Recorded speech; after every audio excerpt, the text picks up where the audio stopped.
Estamos terminando nuestra serie. Hoy es el último sermón en esta serie, nuestra misión en la ciudad. Y quiero que me acompañen al texto de hoy. Vamos a estar en la primera epístola de Pedro, en el capítulo 2, versículos del 4 al 12. Ahí tengan sus Biblias y tengan ahí su texto para que vayan marcando. Si digo alguna herejía, bueno, la marcan y luego ya la googlean y dicen que yo dije esas cosas y todo eso. Entonces, primera de Pedro, capítulo 2, versículos 4 al 12.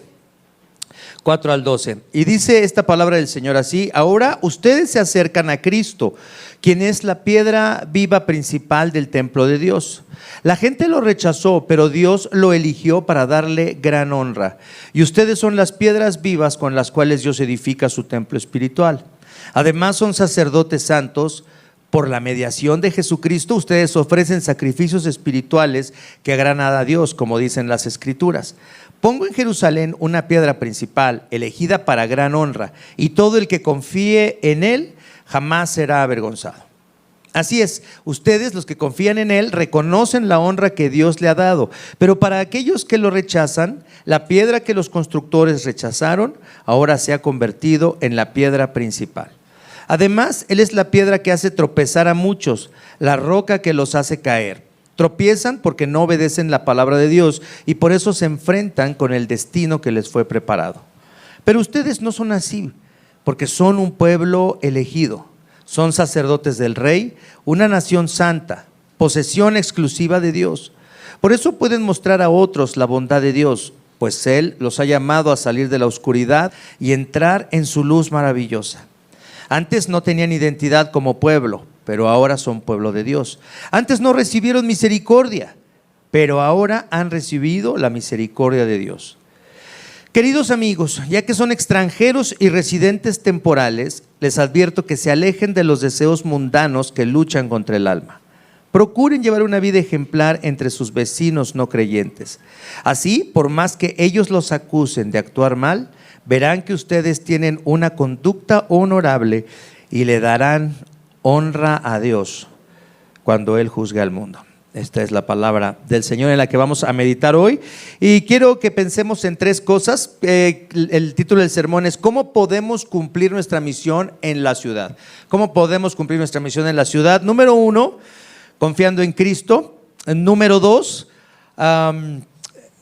reconociendo el rechazo que la gente tendrá a Cristo. Y número 3, enfocados en Cristo. Entonces, número 1, confiando en Cristo. ¿Qué necesitamos para servir a la ciudad? Necesitamos confiar en Cristo, necesitamos reconocer que Cristo va a ser rechazado y necesitamos enfocarnos en Cristo, mantenernos enfocados en Cristo. No se puede servir a la ciudad si no consideramos esto. Y bueno, vamos a ver si esto lo estoy inventando o si el texto dice eso, ¿de acuerdo? Entonces, fíjense cómo empieza el apóstol Pedro diciendo: ustedes se acercan a Cristo, quien es la piedra viva principal del templo de Dios. La gente lo rechazó, pero Dios lo eligió para darle gran honra.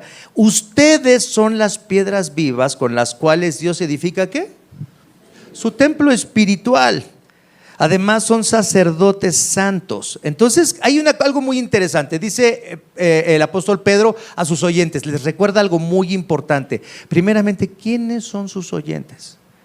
Pero para que sepan quiénes son, primero tienen que reconocer cuál es la base de lo que son.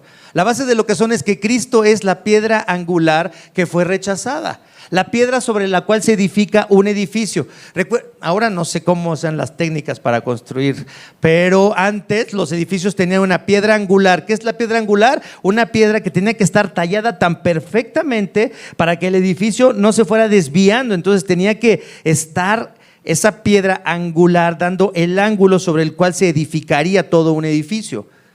Entonces Pedro está diciendo: ustedes han puesto su confianza en esa piedra angular, esa piedra que hace que se desarrolle todo el edificio. Y dice: y ustedes son las piedras. Dice: son ustedes, fíjense qué precioso, cómo nos llama a nosotros. Ustedes son las piedras vivas, es decir, son piedras orgánicas, piedras que no son piedras muertas. Ustedes son piedras que son vivas y que ustedes están siendo utilizados para que Dios edifique su templo espiritual. La iglesia es el templo espiritual. Y Dios está edificando su iglesia a través de cada uno de nosotros. Estamos viviendo 2000 años después, estamos viviendo 21 siglos después de Cristo. Y Dios sigue edificando su iglesia y la ha estado edificando desde que Cristo vino y dijo que vino a establecer su iglesia, y ha estado edificando su iglesia siglo tras siglo, año tras año, mes tras mes. Y hay bautismos, hay confesiones de fe, hay más personas que se unen a la iglesia, se plantan nuevas iglesias, otras iglesias mueren, otras iglesias desaparecen, pero la iglesia sigue siendo edificada a través de la historia de la humanidad. La iglesia sigue siendo edificada. Pero algo muy importante es esto, fíjense lo que dice, además dice: ustedes son sacerdotes santos, por la mediación de Jesucristo ustedes ofrecen sacrificios espirituales que agradan a Dios.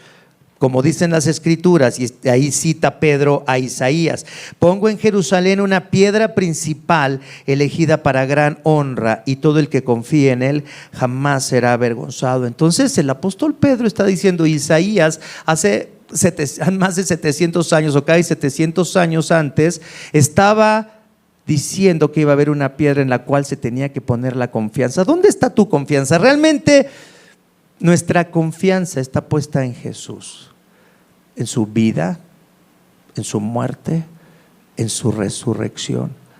Realmente tenemos esa confianza, porque hay personas que piensan que confiar es creer. Yo creo en Cristo, yo creo que Él nació de la Virgen María, que padeció bajo el poder de Poncio Pilato, que fue crucificado, muerto y sepultado. Es decir, creo en todo lo que digo en el credo que repetimos cada semana antes de tomar la comunión. Sí, creo eso. Pero una cosa es creer que Cristo existió, una cosa es creer que si creo en Jesús voy a ir al cielo y que Él perdonó mis pecados. Eso es fácil creerlo. Pero quiero que pensemos en que realmente lo que está diciendo Pedro es: creer en Cristo es poner su confianza en Cristo. Una cosa es creer y otra cosa es poner su confianza. ¿Están de acuerdo? Algunos de ustedes llegaron a creer en el ratón de los dientes. ¿Están de acuerdo o no? ¿O tuvieron papás que no les hablaron del ratón de los dientes? Si no lo tuvieron, reclámenles por ser tan aburridos. Pero era interesante que nos dejaran una moneda, ¿no? Algunos de ustedes ya les dejaron monedas todavía de cobre, porque ya son grandes ustedes. A otros ya nos tocó nada más el nuevo peso, ¿no? Pero, no, es decir, puedes creer que el ratón de los dientes existe, pero nunca vas a confiar en el ratón de los dientes. ¿Estás de acuerdo? Es decir, creer puede ser hasta una fantasía, pero poner tu confianza en alguien es algo que no puedes hacer con cualquier cosa. ¿Estás de acuerdo? No puedes poner tu confianza en cualquier cosa. Confianza. Yo confío que, a lo mejor es una confianza muy tonta, ¿verdad? Que cuando cierro la chapa de mi casa ya estoy seguro. Es una confianza tonta, ustedes díganme, tal vez es algo tonto, pero me siento confiado. No sé por qué me voy a dormir tranquilo. Dije, ya puse el cerrojo, pero pongo confianza porque me voy a dormir muy tranquilo. ¿Dónde está tu confianza? ¿Realmente Cristo es nuestra confianza? ¿Realmente el saber que Él vivió la vida que nosotros no podemos vivir? Que Él murió la muerte que merecíamos por nuestros pecados, que ha resucitado, que está a la diestra del Padre, que intercede por nosotros. ¿Realmente eso te da confianza cuando no tienes confianza? Cuando piensas que te pueden correr del trabajo, piensas: pero soy un hijo de Dios, Él me ama. Y aunque me corran, porque hay personas que dicen: como eres un princeso nunca te van a correr. No es cierto. Sí te van a correr aunque seas un princeso. Te van a correr cuando tengan que correr. Pero la idea es de que si a pesar de que te corran, tu confianza está puesta en Cristo, que sabes que Él se hace cargo de ti, que Él te ama, que Él te ha perdonado tus pecados, que Él está contigo, que Él ha prometido estar con nosotros todos los días. ¿Hasta cuándo? Hasta el fin del mundo. ¿Tenemos esa clase de confianza? Porque si tenemos esa clase de confianza, nuestras prioridades, nuestros sueños, nuestras ilusiones cambian. Una cosa es creer en Cristo y otra cosa es confiar en Cristo, tener nuestra confianza plena en Cristo.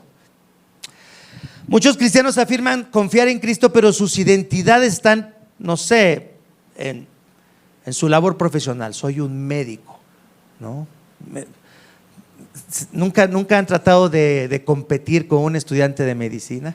Cuando alguien dice, no sé, alguien que estudia contaduría o administración, o esas carreras fáciles que se estudian. Y de pronto dices, ay, tuve un examen muy pesado, y te oye un estudiante de medicina, casi te quiere dar un codazo y golpear en la cara. Eso no es nada. Yo pasé ahorita 48 por 24 trabajando y tuve que hacer unos exámenes. Además, yo uso esta bata, yo tengo dignidad. Es decir, hay gente que piensa que su carrera profesional es la que le da es decir, su identidad está en eso que hace, porque eso lo hace sentir que es superior a los demás, entonces se aferran a esa identidad. ¿Estás de acuerdo? Puede ser una profesión, puede ser una posición política, puede ser una posición económica, ¿no? Puede ser algo que te hace sentir orgulloso, seguro de ti mismo y que enfrentas la vida desde la perspectiva de esa ideología o de esa filosofía, cualquier cosa que te haga sentir seguro. Pero ¿qué pasaría? Fíjense, aquí está interesante esto. ¿Qué pasaría si Dios no te concediera, por ejemplo? Estamos hablando de confiar en Cristo o de creer en Cristo. No solamente hablamos de creer, no queremos solamente creer, queremos tener nuestra confianza en Cristo. Pero ¿qué pasa, por ejemplo, si Dios, ya eres cristiano y Dios no te concede, no sé, encontrar a una persona cristiana para casarte? Si Dios no te lo concede y ya ves como que se están acercando los 30 y luego ya se pasaron los 30 y vas con los 35 y todavía no encuentras a esa persona. Si Dios no te concede encontrar a esa persona cristiana para casarte, ¿vas a seguir confiando en esa salvación, en esa identidad que tienes en Cristo? Porque Él pagó con su sangre por tu vida, tu perdón, Él te ha reconciliado con el Padre, has sido adoptado en la familia de Dios y esa es tu identidad. Y a pesar de no encontrar esa pareja que tú sueñas, puedes decir, yo voy a seguir confiando en el Señor y voy a seguir sirviéndolo. ¿Puedes hacer eso? ¿Se puede? ¿Qué tal si Dios decide que no vas a tener hijos? Simplemente no vas a tener hijos. Hazle como quieras. Y vas a tratar de adoptar y no vas a poder adoptar. Y vas a hacer fertilización in vitro y no se va a dar la fertilización in vitro. Y que Dios diga, no vas a tener hijos. ¿Puedes seguir siéndole fiel a Jesús porque sabes que tu identidad está en que tú le perteneces a Cristo, porque Él te ha comprado otra vez con su sangre, ha resucitado, está contigo y es una realidad que te permite confiar en Él a pesar de que Él no haga lo que tú quieres? ¿Qué tal si tuvieras que enfrentar un matrimonio difícil e insatisfactorio por unos 50 años solamente? Un matrimonio difícil e insatisfactorio por los próximos 50 años. Esta mujer no es lo que yo esperaba, este hombre no es lo que yo esperaba, ¿con quién me casé? ¿En qué estaba pensando? ¿Podrías tener un matrimonio insatisfactorio y difícil y seguir confiando en Jesús y seguir identificándote como un hijo de Dios y sirviéndole?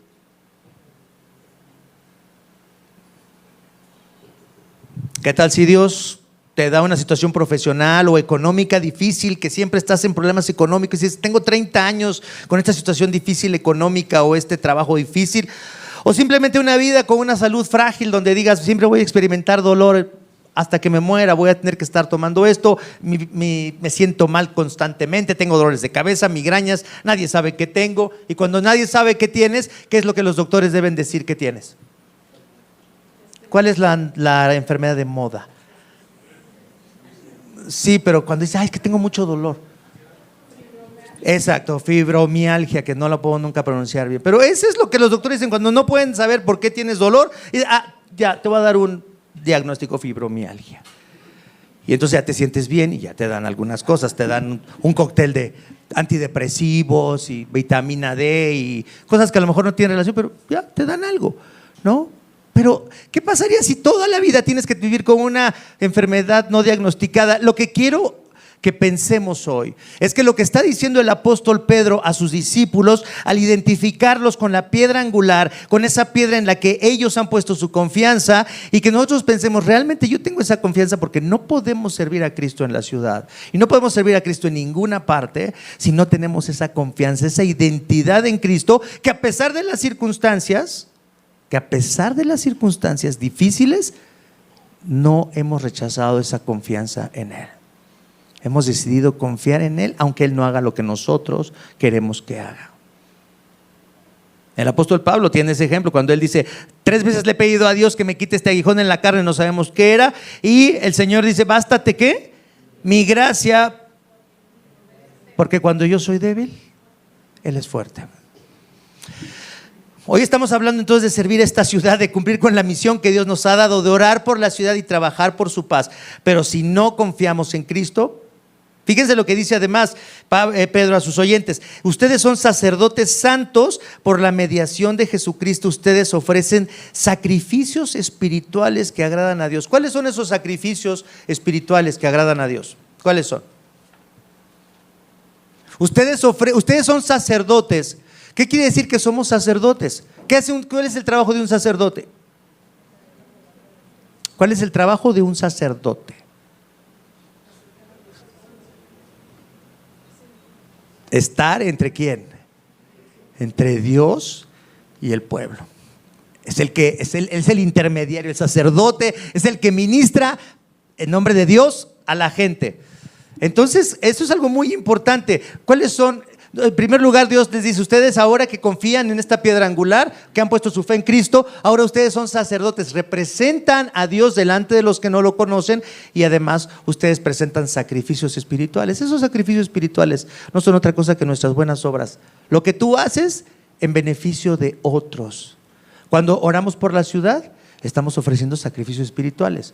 Cuando ayudamos a la casa Manos que Sanan, al albergue Manos que Sanan, estamos ofreciendo sacrificios espirituales. Cuando decidimos no pecar contra alguien, cuando decidimos no insultar a alguien en el tráfico, cuando le damos el paso a alguien en el tráfico, estamos haciendo sacrificios espirituales. Es que yo no quiero darle el paso a la persona, ¿estás de acuerdo? ¿Yo qué quiero? Yo quiero pasar antes, exactamente. Yo soy más importante, esa gente no tiene nada importante que hacer. Yo tengo algo importante que hacer hoy. Estamos haciendo sacrificios espirituales en cada cosa que hacemos cuando servimos al Señor. No podemos entonces servir a la ciudad si no confiamos en Cristo. Es decir, si no es el centro de nuestra vida, no podemos servir. Pero fíjense, me encantó esto que encontré. Fíjense lo que dice un comentarista. Dice: ¿cómo servimos a Dios? No solamente en el sentido de que estamos entre Dios y los que no le conocen. Dice: no solamente servimos a Dios con nuestro buen comportamiento, sino en el servicio que damos a los demás. Pero fíjense, a veces pensamos que el servicio solamente es cuando ayudamos a una persona pobre, y si es un servicio. Dios lo dice: el que le da al pobre le da un préstamo al Señor, dice. Así dice la palabra del Señor. Pero fíjense lo que me encantó de este comentario. Dice: pero servimos a Dios al servir a otros de muchas maneras, desde nuestros trabajos y vocaciones diarias, desde administrar cuentas de clientes o hacer declaraciones fiscales de alguien, hasta servir una mesa en un restaurante o preparar una comida corrida diariamente. ¿Cuántas fondas en la Ciudad de México preparan comida diariamente? Pero una persona que no es creyente no está pensando en servir a otro, está diciendo: tengo que vender tantas comidas porque este es mi negocio. Pero qué precioso sería que un cristiano tuviera una fonda y que dijera: aunque vamos a cobrar algo barato, pero vamos a hacer que este consomé de pollo sepa bueno. Quiero que la gente coma algo rico, aunque no pueda pagar mucho. No solamente porque no va a pagar mucho les voy a dar algo feo que comer. Un cristiano, ¿cómo podría pensar en servir a otros con su comida? Pero un cristiano debe pensar eso. Poner una mesa en un restaurante. ¿Les han atendido bien los meseros en algún lugar? Y qué bueno es cuando alguien te atiende bien, ¿verdad? Tengo un amigo que dijo: esto es gracia, puso un mensaje ahí en sus redes sociales: esto es gracia, hoy tuve el peor servicio en este restaurante, pero dejé el 15% de propina. Hoy me atendieron horriblemente, pero dejé el 15% de propina. Porque es un cristiano, porque dice: a pesar de que me atendieron súper mal, este mesero no se merece ese 15% de propina. Pero el cristiano, porque se identifica con una persona que ha recibido gracia, entonces dice: voy a dejar el 15%, esta persona no se lo merece, me trató horrible, pero ahí está su propina. Ese es el servicio, esos son los sacrificios de alabanza que nosotros ofrecemos delante de Dios para servir a esta ciudad. Los sacrificios de alabanza no es estar aquí con el pandero cantando y dando vueltas. Esos no son sacrificios de alabanza. Sacrificios de alabanza son cuando te tratan mal y dejas el 15% de propina. Ese es un sacrificio de alabanza. Preparar una comida corrida, desde dirigir una empresa, desde ahí estás sirviendo al Señor. Si lo haces con la perspectiva de Cristo en mente, de servir a otros, de servir a tus empleados, de que tengan buenas condiciones, hasta cambiar los pañales de un bebé, desde atender a la gente en situación de calle hasta ayudar a un albergue para niños con enfermedades terminales, desde orar por la conversión de los que no conocen a Dios hasta apartar nuestros diezmos y nuestras ofrendas. No podemos servir a la ciudad si no confiamos primero en Cristo, la piedra angular, porque estamos edificando un edificio que es la iglesia y nosotros somos las piedras vivas. Número 2, también tenemos que, si queremos servir a la ciudad, tenemos que reconocer que Cristo será rechazado. Fíjense lo que dice en el versículo 7. Así es, ustedes, los que confían en Él, los que confían en Cristo, reconocen la honra que Dios le ha dado, es decir, honran a ese Cristo, exaltan a ese Cristo, alaban a ese Cristo. Pero para aquellos que lo rechazan, la piedra que los constructores rechazaron ahora se ha convertido en la piedra principal. Además, Él es la piedra que hace tropezar a muchos, la roca que los hace caer. Tropiezan porque no obedecen la palabra de Dios y por eso se enfrentan con el destino que les fue preparado. Jesús fue rechazado, su enseñanza desafiaba la comodidad de la gente y su autopercepción de que eran buenos. Cuando pensamos en servir a la ciudad en el nombre de Cristo, tenemos que asumir que también a nosotros nos van a rechazar. ¿Están de acuerdo? O sea, no solamente, fíjense, no solamente se nos pide servir a otros, sino esperar ¿qué? El rechazo de la gente, que nos rechacen simplemente por ser cristianos. Porque desgraciadamente el mensaje de Cristo, tú puedes hablar de Buda, puedes hablar de Mahoma, puedes hablar del karma, puedes hablar de cualquier cosa, de religiones prehispánicas, y la gente se siente feliz y te dice, ay, qué interesante, cuéntame más. Pero nada más menciona el nombre de Cristo en una conversación y se acabó la conversación. No, yo te respeto, tú me respetas. Pero si estás hablando de los dioses prehispánicos y de cosas así, de la madre tierra, la gente dice, ay, dime, qué interesante eso. Pero si hablas de Jesús, si hablas de Cristo, ¿por qué? Porque Cristo nos confronta, porque es decir, la mera existencia de Cristo nos tiene que incomodar como seres humanos caídos, como personas que estamos en rebelión en contra de Dios. Nos debe disgustar que nos hablen de Cristo, porque eso implica que necesitamos ¿qué? Porque la presencia de Cristo implica que necesitamos un Salvador, que necesitamos la misericordia de Dios, que necesitamos el perdón de Dios, y eso es lo que más nos revela como seres humanos caídos. Yo no necesito misericordia de nadie, yo puedo solo. Yo no necesito que nadie me ayude y que nadie me perdone. Oye, ¿de qué te arrepientes? De nada, si no, no sería lo que soy. Por eso no me arrepiento de nada. Todo lo que yo he hecho, hasta lo malo, me ha enseñado a ser lo que soy, y no sería lo que soy. Y si volvieras a nacer, ¿harías lo mismo? Haría exactamente lo mismo. Las mismas estupideces las haría. ¿Te das cuenta de la arrogancia? Pedro les recuerda a sus discípulos que Cristo hace tropezar, que Cristo hace caer a las personas que los rechazan. Y fíjate que hay una cosa interesante: si realmente queremos servir a la ciudad, tenemos que vivir como cristianos y tenemos que decirles a las personas que necesitan ese Salvador. Si tú eres una persona que tienes muchísimas amistades y ninguna amistad la has perdido por causa de tu fe, déjame decirte que tal vez tienes mucho más en común con ellos que no conocen a Cristo que con la fe cristiana. Fíjense lo que te estoy diciendo. Si tú eres una persona que tienes muchísimas amistades y nadie te ha rechazado por tu fe, quiere decir que jamás les has dicho que necesitan a un Salvador y que necesitan a Cristo, y nunca los has ofendido con tu fe, porque tienes más en común con ellos, en tus ilusiones, en tus planes, en tu forma de vivir, en la forma en la que hablas, en la forma en la que vives. Estás tú más hecho a ellos que a Cristo. Porque un cristiano siempre tiene que perder amistades, siempre tiene que ofender a alguien, a un compadre, una comadre que quieres tanto. Si te haces cristiano, la vas a perder. Pero si te haces medio cristiano o cristino, entonces los vas a conservar. Siempre vas a tener a tus amigos y siempre te van a querer y les vas a caer muy bien, aunque saben que eres cristiano, pero saben que no te metes con ellos y saben que nunca les vas a decir algo, saben que nunca les vas a decir necesitas a Jesús. Porque no crees que necesitan a Jesús. Porque no crees que van a ir a una eternidad sin Dios. Por eso nunca te has atrevido a molestarlos con tu fe cristiana. El servicio a la ciudad, el servicio a Cristo implica no solamente que vamos a hacer buenas obras, pero que también vamos a predicar el evangelio y que el evangelio va a ofender a las personas y se van a sentir mal y van a rechazar a Jesús y nos van a rechazar a nosotros junto con Cristo. ¿Realmente queremos servir de esta manera a Cristo para que nos rechacen? ¿Realmente estamos dispuestos a perder amistades por seguir a Jesús? Yo creo que no. Pero por eso no podría. Sí, fíjate, si no consideras el rechazo, nunca vas a poder servir a Cristo realmente.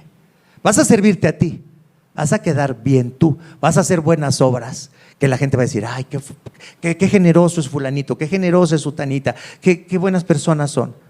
Pero nunca los vas a ofender, porque nunca te vas a atrever realmente a llevar el servicio a Cristo hasta la predicación del evangelio.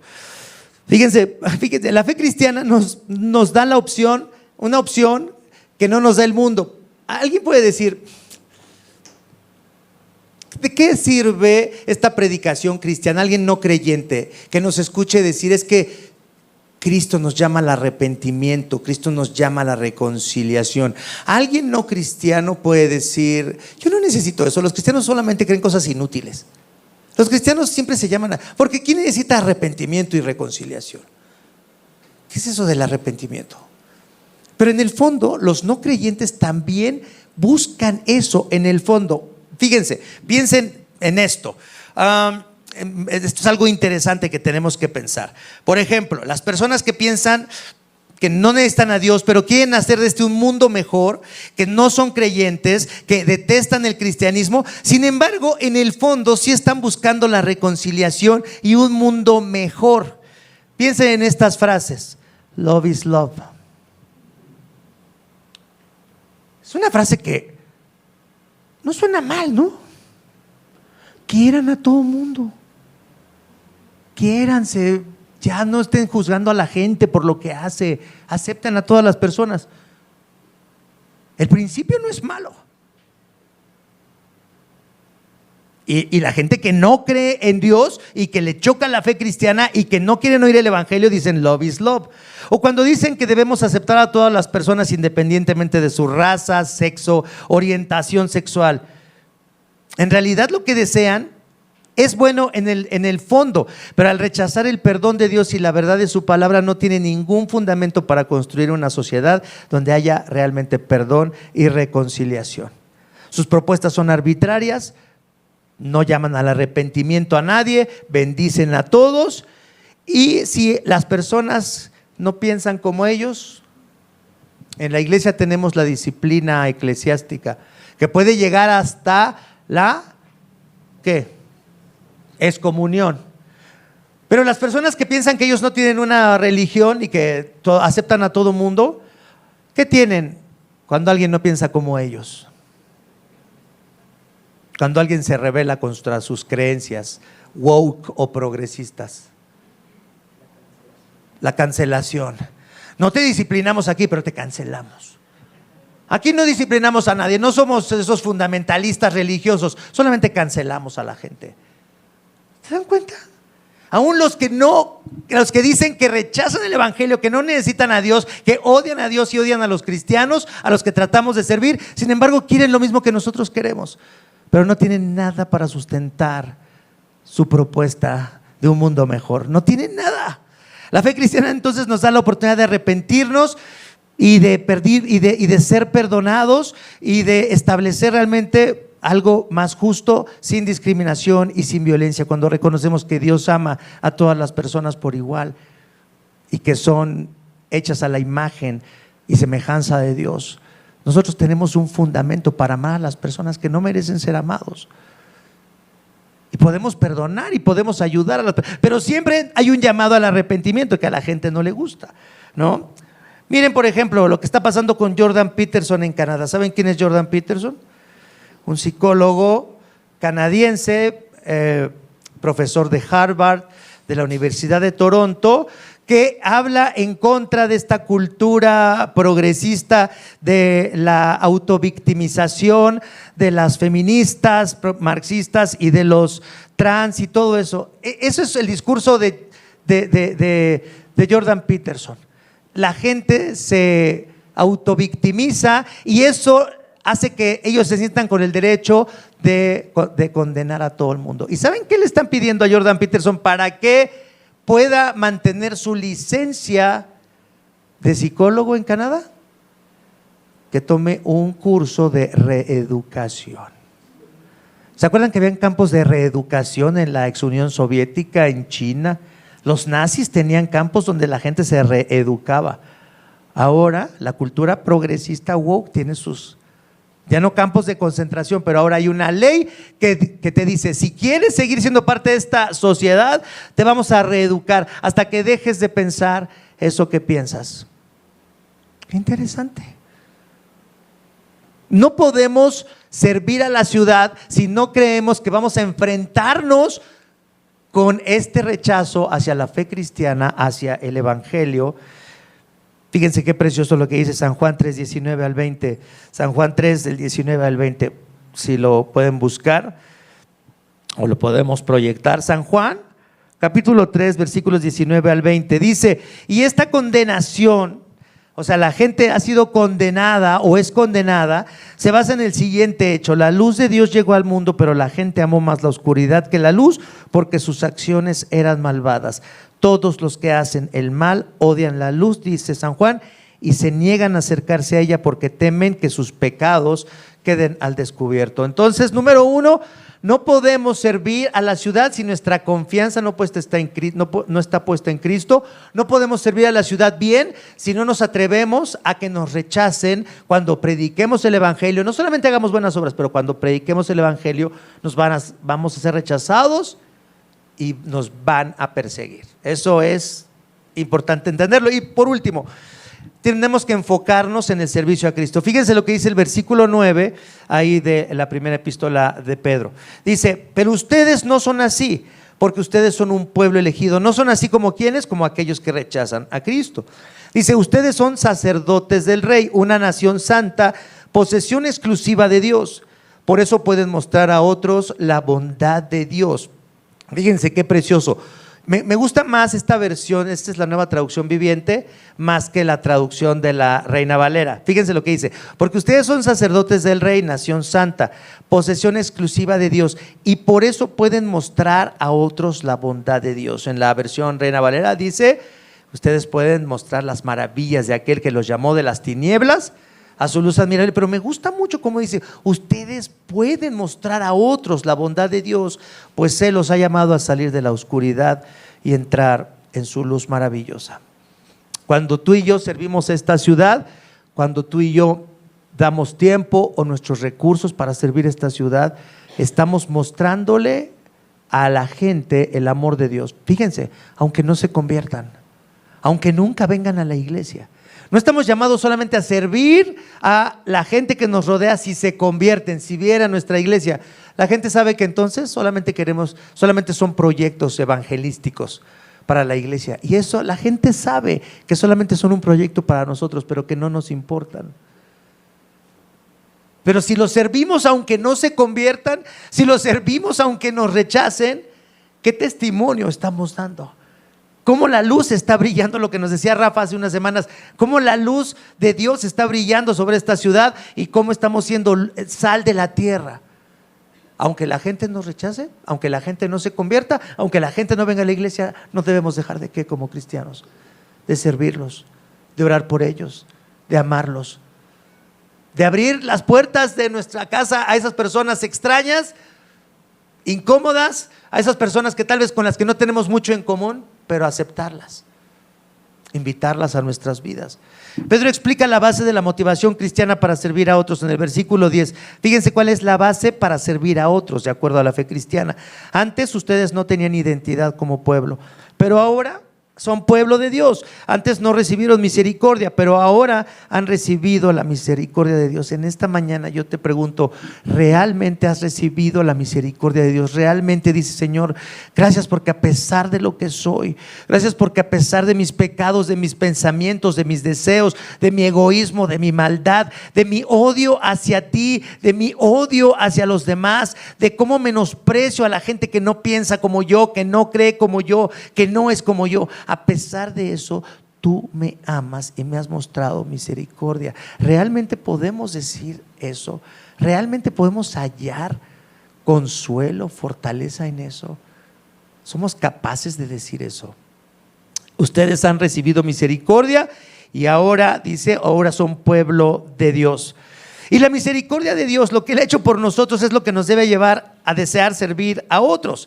Fíjense lo que dice en el versículo 11, Pedro sigue con su argumento. Queridos amigos, ya que son extranjeros y residentes temporales, es decir, ustedes están de paso aquí, les advierto que se alejen de los deseos mundanos que luchan contra el alma. Y muchas personas piensan que los deseos mundanos que luchan contra el alma es, no sé, atender las cosas de tu casa.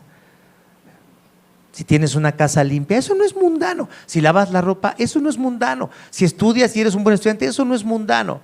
Si eres un buen trabajador y cuidas tu trabajo, eso no es mundano. No creas que tienes que ser pastor o misionero en África para servir a Dios. No, podemos servir a Dios en todos los ámbitos de la vida. Pero fíjense, ¿cuáles son esos deseos mundanos que luchan contra el alma? Son los que están enumerados en la primera epístola de Juan, capítulo 2, versículo 16. Cambiar pañales a un bebé, eso no es mundano. Dar de comer, eso no es mundano. ¿Qué es lo mundano? Fíjense, primera de Juan 2, 16. Dice, pues el mundo solo ofrece, ¿qué es lo que el mundo nos ofrece? Un intenso deseo por el placer físico. Un intenso deseo por la lujuria, por la fornicación, por la homosexualidad, por cualquier perversión sexual, por la pornografía, por lo que sea que se anhela demasiado. Ahí lo dice, por la comida. Un intenso deseo por el placer físico, puede ser sexual, puede ser la comida. Un intenso deseo por el placer físico. Solamente estoy pensando en qué voy a comer después. Solamente estoy pensando cuándo me voy a relacionar con otra persona para tener una aventura o para hacer esto, adulterar, fornicar. Es decir, ¿están de acuerdo que esa es la naturaleza humana o no? O ya estoy hablando así de cosas que no tienen nada que ver con la realidad de nosotros. O nosotros estamos más allá del bien y del mal, hermanos. ¿No? No, porque puedes ver a alguien y dices, no, esa persona se ve que ya dejó el pecado hace muchos años atrás. Un deseo insaciable por todo lo que vemos. ¿Qué es? Codicia, codicia, codicia. Dice la Biblia que cuando se cansa el ojo de ver. Siempre les pregunto, ¿se han cansado de ver? No, qué padre es ver, ¿no? Que dice, voy a sentar a tomar aquí un café, un helado, mientras veo pasar a la gente. Dice mi esposa, vamos a bobear. ¿No? O la gente que le encanta irse a los centros comerciales, ¿verdad? Que no tiene dinero para comprar nada, pero que ahí está viendo y viendo y viendo, codiciando cosas que no puede tener.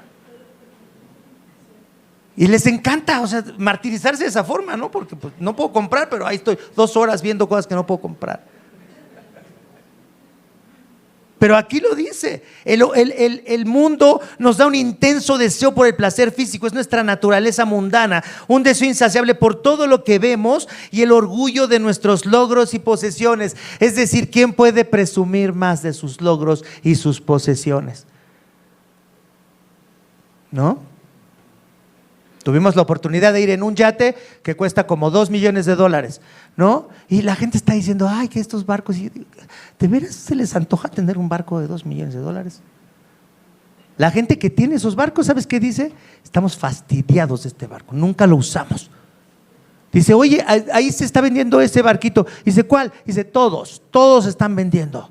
Todo el mundo quiere deshacerse de eso, pero ya gastaron una fortuna en comprar algo. ¿Por qué? Porque ¿quién puede competir contra alguien que tiene un barco de $2 millones? ¿Tú puedes competir con eso? No. ¿Y para qué se tiene un barco de $2 millones? ¿Se necesita? Tampoco. Pero nadie tiene lo que yo tengo. Son unos perdedores ustedes. No tienen lo que yo tengo. A ver, compitan conmigo. Eso es lo que está diciendo aquí. Y esa persona no estoy diciendo que esa persona que tiene ese bote es una persona orgullosa, no. Es una persona muy sencilla y todo, y atendió a los pastores y ahí nos dio comida y todo. Y dices, wow, una persona tan rica y que tenga esta actitud tan humilde, qué bueno, ¿no? Pero en el fondo, tú y yo podemos identificarnos perfectamente con esto: el orgullo de nuestros logros y nuestras posesiones. ¿Quién puede competir con tus logros y con tus posesiones? Si estás en el ámbito de la academia, ¿quién es el mejor especialista en algo? La gente se pelea por quién es el mejor especialista en algo. Si estás en el colegio de arquitectos, ¿quién es el mejor arquitecto? Tienen que odiarse entre los arquitectos. Y luego, si estás en la academia médica o en la academia de los economistas, alguien tiene que sentirse que es el mejor de estos. ¿Estás de acuerdo? Y tenemos que despreciar a todos los demás. Nuestros logros, nuestras posesiones. Dice, nada de eso proviene del Padre, sino que proviene del mundo, enfocándonos en el servicio a Cristo. Si yo estoy enfocado en mis posesiones, si yo estoy enfocado en mis placeres, si yo estoy enfocado en que la gente me respete, si yo estoy enfocado en ser famoso, si yo estoy enfocado en demostrarles que soy mejor que ustedes o que sé más que ustedes, hasta en el ámbito ministerial, entre los pastores, compiten los pastores, que deberían ser los más humildes de todos. Hasta los estudiantes del seminario. ¿Quiénes son los que más saben? ¿Quiénes son los más reformados? ¿Quiénes son los que entienden la alta crítica bien? Es la verdad. No son más que personas pecadoras como todos nosotros, que están buscando que sean reconocidos. ¿Por qué? Por sus logros en todos los ámbitos de la vida. No podemos servir a Cristo en la ciudad si nuestra identidad no está puesta en Cristo, nuestra confianza puesta en Cristo. No podemos realmente servir a Cristo en la ciudad si no esperamos que nos rechacen al hablarles de Cristo. Vamos a ser rechazados. Y no podemos servir a Cristo en la ciudad si no estamos enfocados en Cristo y en su servicio. Fíjense cómo termina este texto, me encanta. Versículo 12. El apóstol Pedro termina diciendo esto: procuren llevar una vida ejemplar entre sus vecinos no creyentes. Así, por más que ellos los acusen de actuar mal, por más que les caigas gordo por ser cristiano, verán que ustedes tienen una conducta honorable y le darán honra a Dios. Pero fíjense, me encanta esta última parte. ¿Qué dice? ¿Cuándo qué? Cuando Él juzgue al mundo. ¿Saben qué va a utilizar Dios en el juicio? Nuestro testimonio. Y va a decir: ahí tenías unos vecinos que te hablaron de Jesús. Ahí tienes unos vecinos que te mostraron cuál era el camino y tú siempre los rechazaste. Te caían gordos por ser cristianos, pero siempre fueron buenos contigo, ¿sí o no? No, sí eran unas buenas personas. Ahí está. Ahí está. Ahí está. Tú y yo estamos sirviendo a Dios, estamos sirviendo a Cristo en la ciudad cuando amamos, cuando servimos, cuando ocupamos nuestro tiempo y nuestros recursos para que sean usados en el servicio de esta ciudad. Y cuando venga el Señor, va a juzgar a las naciones y va a decir: ahí estaba la iglesia habló de mí, la iglesia testificó de mí, imperfecta, miserable, débil, pero esa iglesia fue luz y fue sal. ¿Tú estás siendo luz y tú estás siendo sal? ¿O tú simplemente estás enfocado en otra cosa, en los deseos del mundo, y no tienes tiempo o los recursos para servir a Dios? ¿Qué estamos haciendo? Sirvamos a esta ciudad, pensemos en todo esto, cómo está nuestro corazón, y no dejemos de servir a la ciudad juntos. Iglesia del Redentor, sigamos sirviendo a esta ciudad, plantando iglesias, sirviendo a los niños que están en el albergue de Manos que Sanan. Sigamos sirviendo a la gente en situación de calle. ¿Ganamos algo al servir a la gente en situación de calle? No hemos ganado nada en 12 años, pero ese trabajo no es en vano, es para nuestro Dios, son nuestros sacrificios de alabanza a Dios. No nos cansemos de hacer el bien. Vamos a orar. Padre Santo, te damos tantas gracias porque eres tan bueno con nosotros. Te damos tantas gracias porque nos llamas, Señor, a recordar quiénes somos en Cristo. Gracias, Señor Jesucristo, por haber pagado un precio tan alto por nosotros, por dar tu vida por nosotros, por ser obediente delante del Padre y cumplir la ley de Dios en nuestro lugar, por ir al Calvario y llevar nuestros pecados y derramar tu sangre preciosa para que nosotros no tengamos que ser dejados, abandonados ni muertos por nuestro propio pecado. Gracias, Señor Jesús, porque has resucitado y porque tú estás con nosotros, intercedes por nosotros y has prometido que vas a regresar por tu iglesia. Señor, ¿cómo esperamos ese día? Cuando seamos transformados y en cuerpos resucitados, en una nueva creación, cielos nuevos y tierra nueva, ya sin más vergüenza, sin más temor, Señor, podamos dedicarnos a servirte, a servir a otros, a construir el mundo que tú habías planeado que se construyera desde un principio. Nadie puede detener tu plan, pero queremos unirnos desde ahora a ese plan, al orar por la Ciudad de México y trabajar por su bien, ahí donde estamos, en nuestros trabajos, ahí donde vivimos, en nuestras familias, ahí con los vecinos, donde estemos, Señor, queremos servirte. Queremos representarte bien. Ayúdanos, Padre, te lo pedimos en el precioso nombre de tu Hijo. Amén. Amén, amén, amén.